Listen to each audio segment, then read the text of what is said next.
Hello friends, आज हम लोग बात करेंगे एंकल फ्रैक्चर के बाद यानी टखने के फ्रैक्चर के बाद पोस्ट ऑपरेटिवली या फिर प्लास्टर हटने के बाद क्या क्या एक्सरसाइजेस करेंगे उसके बारे में मैं आज आप लोगों को कुछ बताऊंगा। जो एक्सरसाइजेस मैं अभी आप लोगों को बता रहा हूँ इससे आप अपने एंकल के रेंज ऑफ मोशन और मसल पावर को इम्प्रूव कर सकते हैं। जो आपके स्टिफनेस है उसको भी आप रिड्यूस कर सकते हैं। स्वेलिंग है वो घट जाएगा, मसल स्ट्रेंथ बढ़ेगा। मसल स्ट्रेंथ बढ़ने और स्टिफनेस घटने से चलने में आसानी होती है। गेट पैटर्न सुधर जाता है। गेट पैटर्न मतलब चलने का जो तरीका है वो सुधर जाता है और सही तरीके से आप चल पाते हैं। तो आइए देखते हैं कि क्या क्या एक्सरसाइज हम लोग करेंगे जिससे कि हम अपने एंकल के फ्रैक्चर को सुधार सकें। फर्स्ट एक्सरसाइज है, एक टॉवल ले लेंगे, उसको पंजे में इंची इस तरह से फंसाना है और दोनों हाथों से पकड़कर अपनी तरफ खींचना है। खींचकर 10 गिनेंगे और फिर लूज छोड़ेंगे। इस टाइम पे नीचे एक टॉवल रोल रख लेंगे और पैर को उठने नहीं देना है खींचते टाइम। सेकेंड एक्सरसाइज, एक साइड से पकड़कर टॉवल का एक साइड पकड़कर उसको खींचेंगे और एक साइड वाले को बस पकड़कर रखना है। ऐसा खींचकर 10 टाइम्स और फिर लूज छोड़ेंगे।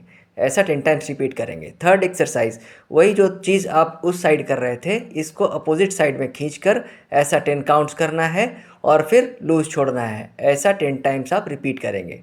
ये हो गया थर्ड। फोर्थ एक्सरसाइज है, दोनों हाथों से पकड़कर उसको खींच कर रखना है टॉवल को, पंजे को अपनी तरफ।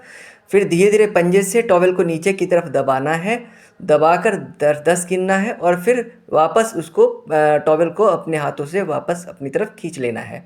ऐसा आप 10 टाइम्स रिपीट करेंगे।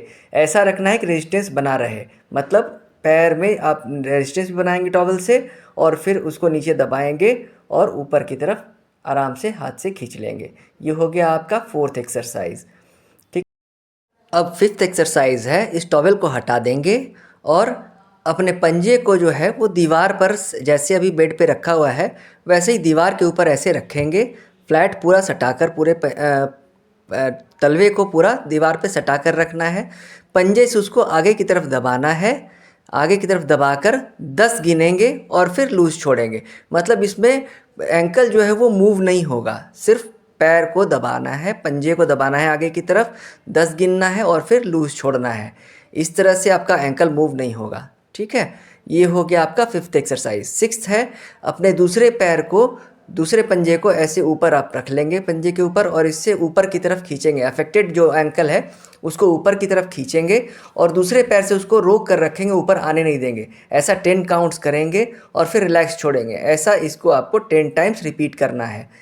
इसके बाद सेवेंथ एक्सरसाइज है, पंजे को आप ऊपर की तरफ उठाएंगे और नीचे करेंगे। ऐसा ऊपर नीचे एंकल को करना है, पंजे को ऊपर नीचे करना है, 10 टाइम्स रिपीट करेंगे।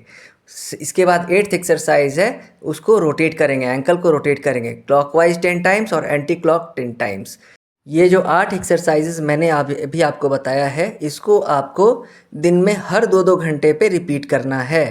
इन 8 एक्सरसाइज को करने से आपका स्टिफनेस भी कम होगा, रेंज ऑफ मोशन बढ़ेगा और मसल स्ट्रेंथ बढ़ेगा। ठीक है।